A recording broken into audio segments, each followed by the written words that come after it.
Who's that? Okay, so what's happening here today, Charlotte?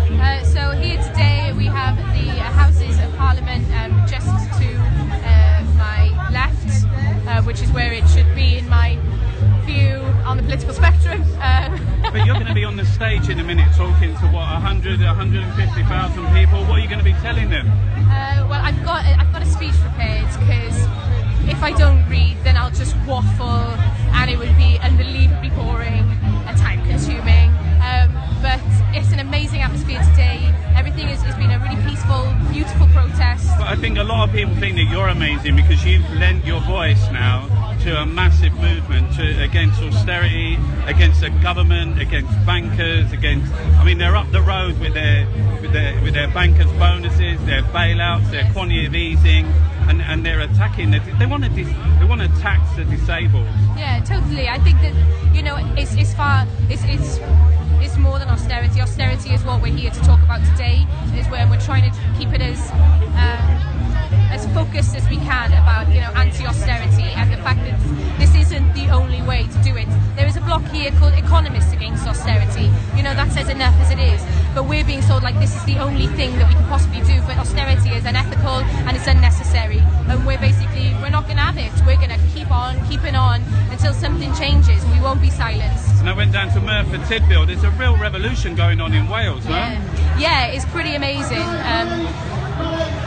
I think that as soon as you see all of this is amazing and it's in the capital and everything, but you go regional and there's people going out and marching every week in their thousands against austerity. I mean, they're seeing their services cut, social care. Absolutely. They're seeing the centres shut down. But that's what I'm saying. It's part of a wider thing with the Tories. This is part of a deconstruction of our social welfare, and that is a huge thing.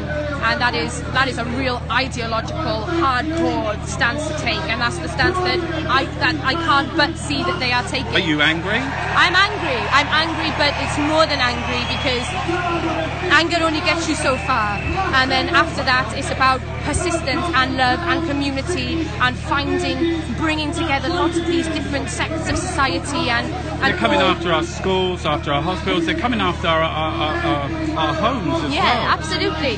But the only way in which we're going to be able to rise up against it is to come together. And so, in your community, go and find out about the local grassroots projects which are happening. Have you heard of the E15 mums? No. Yeah, they're a massive group in East London. There were some mums that was evicted in the Olympics, and they wanted to send them out, and they fought back. Single mums fought back, and they're stopping evictions now. They've got a massive support.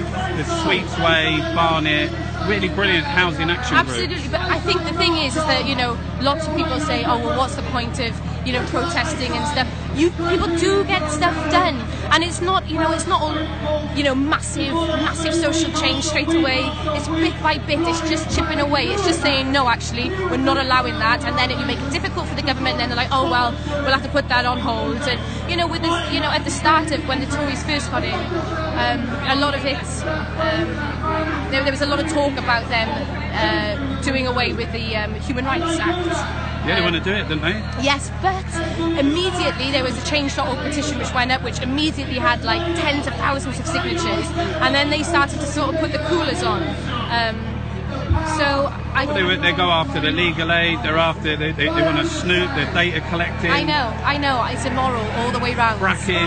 Yeah, it's horrendous. But it's almost like a shock doctrine, isn't it? What Naomi Klein called a shock doctrine. It's like an all-out attack. Yeah, absolutely. And they'll do it all within this first year.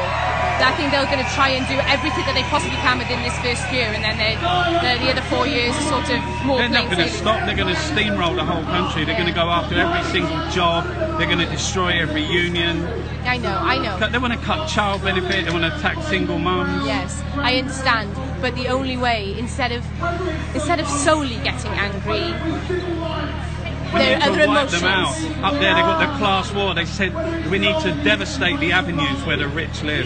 Yeah, well, I don't. People are people, man, and this is about solidarity, and this is about love, and this is about friendship, and this is about building.